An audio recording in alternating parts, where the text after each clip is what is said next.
মাছের মাথা দিয়ে মাসকলাইর ডাউল রান্না আর বাঁশপাতা মাছ রান্না করব আলু দিয়ে।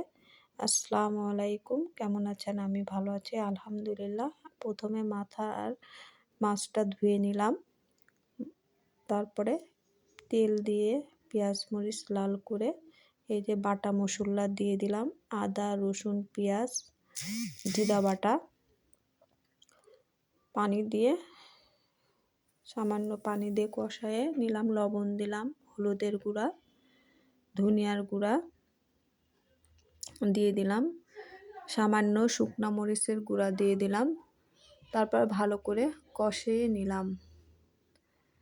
মাথা ভালো করে কষাতে হবে, তা না হলে এটা কাঁচা কাঁচা লাগবে। এই যে ঢেকে দিলাম। তারপর এই যে মাসকলাইর ডাউল দিয়ে দিলাম। আমি মাসকলাইর ডাউল পেঁয়াজ মরিচ রসুন দিয়ে সেদ্ধ করে নিয়েছি, কারণ এটা তাছাড়া ভালোভাবে সেদ্ধ হবে না মাছের সঙ্গে দিলে। এজন্য আমি ডাউলটা আলাদা সেদ্ধ করে নিয়েছি। এই যে এখন সব একসঙ্গে দিয়ে ভালো করে কষাবো। এই যে আমার কষানো শেষ, পানি দিয়ে দিলাম।